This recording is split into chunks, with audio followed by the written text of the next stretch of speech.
Hey guys, Martin's name, and today The Legend of Zelda: The Wind Waker HD is the game. The last episode, we talked with Medley and the other Rito. Medley gave us a letter to give to Prince Kamali. We gave that to him, and he basically said that he's not going to talk to us until we find someone who can make Baloo calm down. And then we went and saw Medley. She told us that she's going to go try to do it herself, and we helped her. She gave us a bottle, and now we're taking it upon ourselves to go on after her into Dragon Roost Cavern, which is going to be our second dungeon of the game. Cool stuff. The first real dungeon of the game. I don't know, I don't really like to count the Forsaken Fortress as a dungeon. I really just think of it as a segment you have to play through for the game. I don't know, that's just me though. So, when you go into this first room over here, you're gonna have two bokoblins down here you need to worry about. Yeah, just pretty easy to slash and kill. Just do your normal thing. And you can also grab they're carrying fire sticks. You can throw it at them if you want, or miss by throwing it at them. Did I kill the other one? Yeah, I did. Did it only jump to Green Rupee? Okay, let's wait for this guy to get a little closer. Or, okay, cool, that's fine too. And let's see what he drops. Cool, Joy Pendant, awesome. So, their sticks are on fire. You can either pick it up while it's still on fire and use it, or you can, if it goes out, you can light it on that torch over there. But what you're gonna wanna do, okay, looks like I'm gonna have to do that, is light the torch and bring it to these two over here. I get this is not a new mechanic in Zelda at all. If you see two torches or two things unlit, light them and yeah. So I think that it would be kind of boring if I like just narrated over every little thing that I did in this dungeon. It's been a long time since I've recorded like a true dungeon in a Zelda game. So instead of like narrating over every little thing that I'm gonna do, I was explaining things as they come up and also just kind of talk about real life a little bit. So those little pots right over here, if you hop into one, I guess we'll do that right now, or over jump it, see if we can climb into it. We can get in that way. If you climb into it, nothing really happens, but it will be useful later, I promise you. So just remember that for now. And you can crack some of these pots around here if you want. You might find some rupees in there, but nothing of too great a value. And come on through here into, I guess what you could call the main chamber of Dragon Roost Cavern.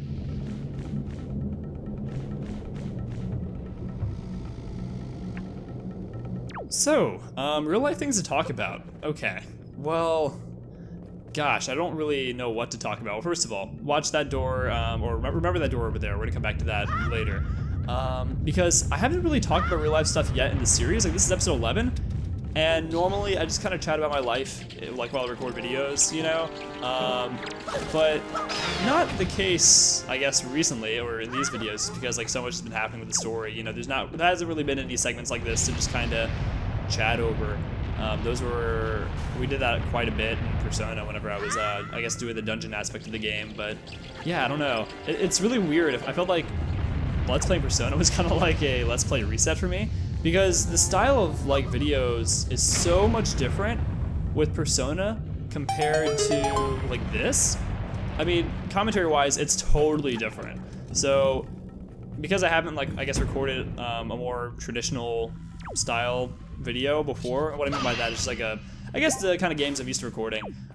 Because I haven't done that in a little while, it just feels weird going back to it. But it's a good kind of weird, I don't know. So, we saw these vases back in the original room. You can see there's like little drops on the side. These are water pots, so you can also see some water splashing about the top. So, physics. Throw water on lava, that water cools water, or rather water cools the lava, makes rock.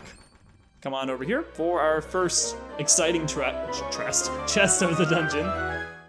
You got the dungeon map. Cool.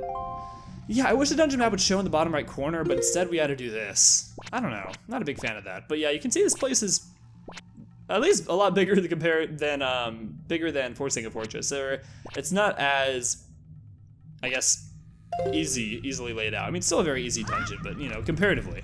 Okay, so I got really lucky right there. You saw the platform was about to fall back down. It's gonna do that eventually, so you know, it won't be there forever. Keep that in mind, and hopefully it won't fall into lava. I'm sure it's gonna happen to me at some point as I'm going through this dungeon. So I'm not gonna purposefully fall in there, but if we get all the way to the end of the dungeon and I haven't fallen into the lava, I'll show you guys what happens because it's pretty amusing. Don't climb up why do you want to call them stairs? Don't climb up this ladder immediately, because if you do, you will be tricked. I guess you need to technically start climbing up it to trigger the chew jelly coming down, but the guy's a turd. Oh no! Aw, chew jelly fell into the lava. Because if you just try climbing up here, he'll knock you off, and yeah, it kind of sucks, but nothing else to do in this room. So just keep in mind that guy's gonna come on down. It does pay to have the extra heart that I have. I guess most people will come in here with only 3 heart containers. Having 4 definitely gives you a lot more breathing room. Okay, so that Goblin's been hiding in that pod for, gosh knows how long. Just waiting for someone to ambush. Well, he finally got someone. And cool, awesome, glad we're running into joy pendants.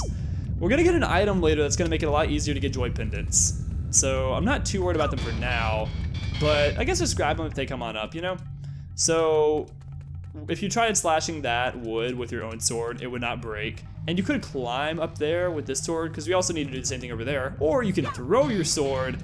Yeah, that's a lot more satisfying to me than climbing up here with the sword. Especially being these chew jellies are gonna get in your way. Ugh.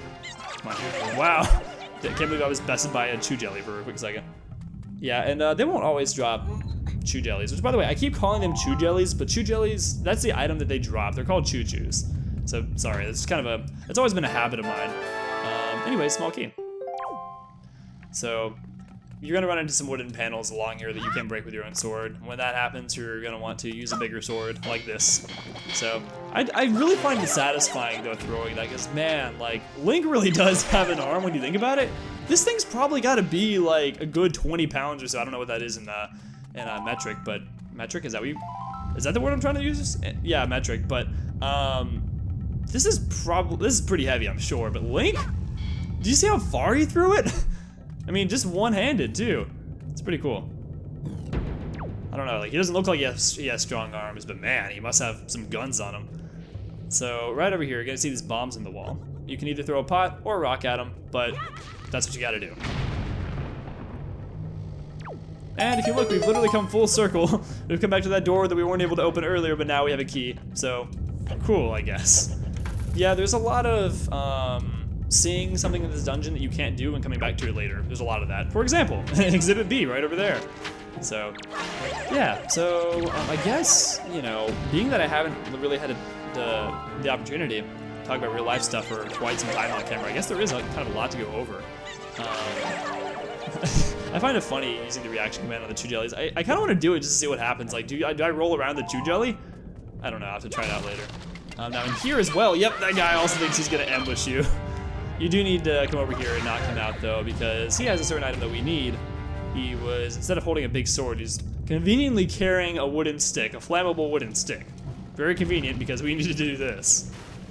So, yeah, I think that Wind Waker did a really good job, compared to, I guess, the previous games.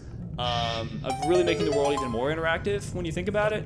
I don't know, like, I mean, Ocarina of Time and Majora's Mask are both full of life as well, but I don't know. To me, I just feel like this game is like gushing with life, and it was the first game that really did that for me, so yeah. Big fan of Wind Waker if you didn't know.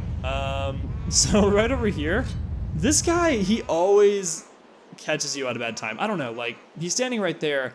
You're gonna want to move really quickly, because otherwise he'll meet you right in the middle of the bridge, and then wait. What? What just happened? Did the game think that I fell? I was literally standing on that ledge over there.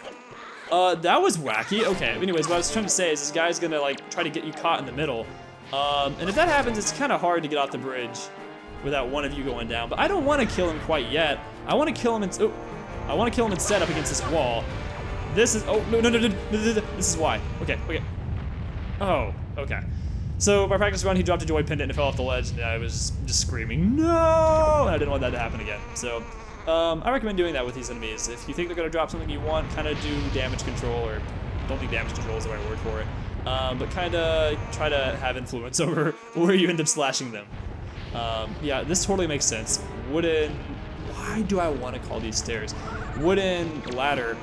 Lava doesn't burn it. Again, totally makes sense. So, same with these birds over here, which, by the way, these are called Gaara Rocks, I think. I'll put the name on the screen if I'm wrong. But Gaara Rocks, I think. Try to do the same thing. Oh, yes! It almost fell off the ledge, but I just barely caught it. You got a golden feather. Keep it in your squirrel's bag. A certain strangeness emanates from the quill of this beautifully shining golden feather.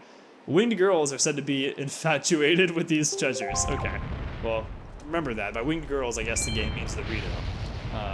But if you remember, we actually ran into a guy downstairs who was mentioning something about wanting golden feathers. So I guess that kind of happens a lot in Wind Waker, come to think about it. You come across like enemies, items that are popular among people. So, you know, collect what you can for sure. Yeah, this lava right here, you'll know when it's about to spew because it'll do that. So, yeah, not too hard to figure out. So yeah, real life things to talk about because again, a lot has happened since I've last had the opportunity to talk about it. A lot more has happened than, I guess, just what I'm about to tell you, but recent events have kind of overshadowed everything, it feels like. So, I'm currently recording this on July 3rd, and let's see if I can time this right. Oh no! I wanted to roll down in the middle of the cutscene, you'll see what I mean in a moment. Okay, I'll stop goofing around, sorry. But I'm recording this on July 3rd, today's a Friday, so not this previous Sunday, but the Sunday before that. It was actually Father's Day. On that Sunday, my little sister woke up. She wasn't feeling well, and her symptoms kind of seemed like coronavirus. So I said, you know, you should really get tested. And she thought it was unnecessary, but you know, once my parents had also heard, they kind of told her like, yeah, you really should go get tested. She did, and she had coronavirus. So when that happened, I mean, my life kind of changed a little bit. All of our lives changed. When that happened, I had to call my work. I have a part-time job and an internship. I had to call them both and say, hey, this happened. I just thought you should know. And I had to take time off work for both of those. So for my part-time job and for my internship, I haven't worked in, it's been almost 2 weeks now. Which, by the way, I want to narrate here a little bit or commentate over this. If you pull those blocks back, you're gonna find a little secret tunnel. Secret tunnel. Okay, those of you who have watched Avatar: The Last Airbender, you know my reference. Sorry, I saw a video this morning and the video included that song. It's, again, an Avatar: The Last Airbender reference. If you've watched the show, you know what I'm talking about. But yeah, secret tunnel, it was right there. You don't really get anything but rupees, but I figured to point it out. It's something that some people just don't know about. It's like really easy to not know that it's there. And this is right over here too. If you look, there's also another hole in there. That goes somewhere. Interesting. So, let's continue on. But yeah, back to my story. So I called my internship and my part-time job and said, hey, this happened. I shouldn't work for a little while. They agreed, and I haven't been working since. Tetra? Hey. Link, have you seen any filthy thieving rats around? No, it's actually the King of Red Lion speaking to us through the stone now, somehow. I know they are annoying, but keep your wits about you. They are only rats. If you spread bait near their nests, they may share some of their treasure with you. Why don't you try it? Yeah, so again, Exhibit 128, Exhibit W, I don't know, of this game just beaming with life and personality. Go into your bait bag. Get some bait, just like the King of Red Lion said, and spread it near the rat's nest. Oh, that was definitely the wrong way, but okay. Delicious. Hey, I got something real good. I'll sell it to you for real. What it'll be for you? Okay, so depending on complete luck, he could offer you different things.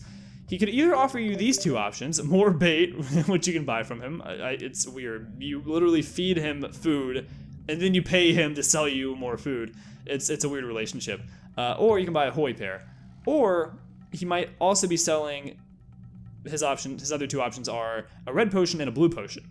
Blue potion actually isn't really that applicable for us yet. Don't want to spoil why, but you know, we'll get to that later. Red potion will just restore some hearts for those of you who played previous Zelda games. So yeah, you could buy that, which is useful if you don't have that many hearts. Cheapskate. I don't really want any of those things, but you know, if you're low on hearts or if you tend to take damage a lot, definitely stop by there and see if you can get yourself a potion from it. So yeah, that can definitely be useful for you if you only have 3 heart containers, which most people do at this point of the game. So let's come over here. Whoa, wow. That's awesome that I was able to climb on top of the treasure chest. Yeah, it's hard to do that. You can't just hop onto it or climb it or anything. So like to be able to do that, that's awesome. Can I try that again? Hold on. I want to see if I can easily replicate that again, or if I just really got lucky. Yeah, I just got lucky. That was cool. I like standing on top of a treasure chest. It's one of those little satisfying things to do in a Zelda game. In every Zelda playthrough I do, if I get stand on a treasure chest at least once, I feel like I've done something special. So anyways, yeah, compass right there. And there are wooden boards over there, and we have fire over here. You know what to do. You can't climb the ladder, so instead you need to throw this across. Pretty cool. Yeah, so anyways, so when that happened, I stayed in my room for like 6 days. Well, more than that, it was basically a whole week. So after, I think it was the Thursday after she tested positive, because she tested positive on Sunday, so it's Monday, Tuesday, Wednesday, Thursday. It was more than 4 full days after she tested positive, I went and had myself tested. And I waited for 2 days. There were 2 different tests you could take. You could either take the rapid results test, which had somewhere around 80% accuracy, or you could take the send-off test, which they have to kind of like let it sit for a little while. That had, I believe they told me, like 99% accuracy. So I decided to go for the more accurate test that took a little bit more time.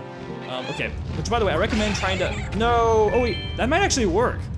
Yes, haha. Okay, I was trying to kill him, and whenever you hit those boards, whenever you hit those boards, those birds, they'll fly, like, when you deal the final blow, they kind of skirt off in the direction they were going in before they puff into a cloud of dust. So if you can help it, you know, try not to have them die over the ledge so you can get whatever item they drop, because it just feels sad when you see an item you want go and fall off the ledge. And there you go. It was nursing a key to life. So let's take a selfie, because why not? I want to do that in this playthrough, because you know you obviously can't do that in the original Wind Waker. So it's one of those things I just kind of want to do. I feel like it'd be a fun time. So yeah, we're up in the bird's nest. There you go. We'll look back on this later and we'll remember it and remember the good times of going through Dragon Roost Cavern, I guess. So I waited 2 days for my results to come in, and they were negative. So again, during this entire time, I was completely staying in my room, avoiding anyone else in the house, and most of everyone, not everyone in my house, was wearing a mask. But when the one person who wasn't wearing a mask was around, I was never where they were. So I pretty much didn't come into contact. It wasn't foolproof, but it was like 90. I pretty much had my system, like my immune system, completely on lockdown. Or I don't know if that's the way to say it, but I had very, very limited exposure to any other human beings for that little bit. So whenever I received my negative results, I thought, great, let's get out of here. And I came to my place that I have in my college town, and that's where I'm at right now. So it's nice. It is really nice to be down here and kind of out of the house. But you know, I had to take time off of work. I had to take a full 2 weeks off from work. I will be going back next week because, you know, I got tested and I'm negative, and by that point, by the time that I go back to my house, it will have been over 2 weeks since any of us had any exposure or could have potentially had an exposure to each other in the house. So after then, I'll go back to work coming up this upcoming week. So excited to be going back to work, but man, I kind of lost a lot of money, you know, not being able to work from coronavirus. And I didn't get paid leave or anything, I mean, because it was a internship, which fortunately is paid, but you know, I'm not gonna get paid leave for the internship. In my part-time job, I won't do paid leave either. It's just, that's kind of it's a weird situation. I'm not gonna get into that topic too much, but anyways. Yeah, so if you remember this pot earlier that I pointed out to you, I said, like, you know, it'll make more sense later. Yeah, these are warp pots. This is a nice little feature they put in Wind Waker to make it a little easier to move around the dungeons, and it's really nice, because there was nothing like this in Majora's Mask, or I don't think any other previous Zelda games. Okay, you just came through the floor, dude. That's not fair. I've seen them glitch through walls and stuff before, but I don't think I've ever seen one blatantly come up out of the floor like that. That was wild. That was funny, though. So, anywho, that's that. Let's continue on this way. And you have rocks falling on either side. If you're playing with the controller that rumbles, you'll feel lots and lots of rumbles in this place. And this room, kind of interesting. So, we have Bokoblin in here. Gonna want to take him out. Oh, wow. Really made quick work of him. And you're gonna see that the door's still not unlocked. You know, from previous experience in Zelda games, you would think, okay, if you come into a room and the door locks, you have to kill all the enemies and then the room unlocks, right? That is the case, but our enemies are hiding. So, you have to kind of discover where all the other Bokoblins are. It's kind of fun. Yeah, really making quick work of these guys. Ah, nice, Joy Pendant. And the last one if I remember right. Is it not that vase? It must be this vase over here. Wait, can I? I would love it if I could throw. I want to break the pot by doing this. Come on. Yes. Come over here, dude. So wait for him to actually come down to my level. See, sink down to my level. Oh, I just like slashed him in the butt midair. Oops. Sorry, I know that was kind of painful. And jump attack. That should be it. Whoa, wow. Okay, there you go. Please drop a joint pendant. I would love it if you would do that. Nice. And we now know there's another door in here. So, ooh, this is an opportunity to possibly appear above the chest. Well, first we need to find a wooden stick. Let's see, I believe this guy over here had one, did he not? Somebody did. There's definitely, oh, there you go. There's like a ton of wooden sticks around here. Okay, not that, right over here. It's kind of hard to see with the lighting. I think my computer monitor just isn't showing the colors of this game super well. So it's kind of hard for me to see. Okay, now let's see. Can we do this? Can I throw it? Haha! Oh no! Yo, wait, yes! I did it. It's even more satisfying to like have it appear underneath your feet. And by doing that, you will grab the optional treasure chart number 39. Cool stuff. Yeah, these treasure charts will, you know, without spoiling too much, they'll be of use to us after this dungeon. So, yeah, hold on to them for now. But yeah, money-wise, we're doing pretty good in this game. 367. Also over here, really easy to miss. Break this face over here. It's pretty much, I think, guaranteed to have a joy pendant in it. So yeah, grab that. I think we're doing pretty good on joy pendants so far. Let's see, yep, 8. And actually, there's a segment later in the game that I'm gonna show you, or later in this dungeon that I'm gonna show you, where it's actually really easy to grind joy pendants. You'll see what I mean here in just a moment. Okay, so for these guys over here, these are called magtails, if I'm remembering right. A good way to easily take them out is to throw a vase of water at them. When you do that, they're gonna curl up instantly. When you do that, then you're just gonna want to attack their bodies while they're curled up. I feel kind of bad. It's like an innocent creature just like trying to live and bundle up that we killed it. Yeah, that's an easy way to take them out. They really are kind of dangerous though. You'll see them in action later. But yeah, you need to take that thing out and it'll drop a yellow rupee whenever you do.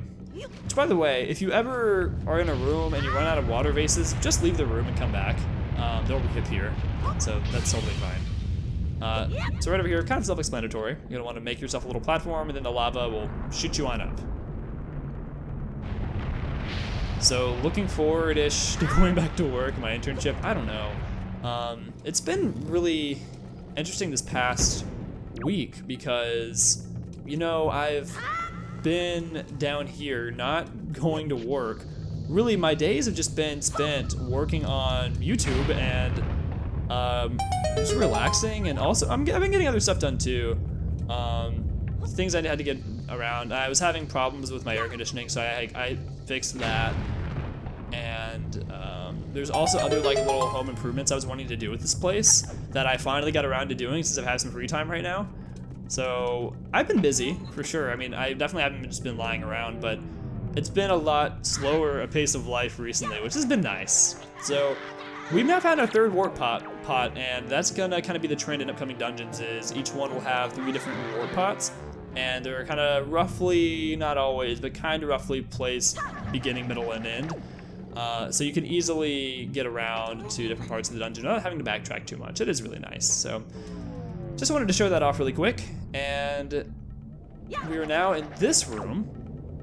And there's a big pit of lava to go across that we can't. And if you look off in the distance over there, you can make out a really important door, which you might come to realize is the boss door if you played any previous Zelda game. So yeah, the boss is beyond that door. We can't get there though because of this lava. But there is this little post sticking out up here. Makes you wonder a little bit. Well, let's come on out this way.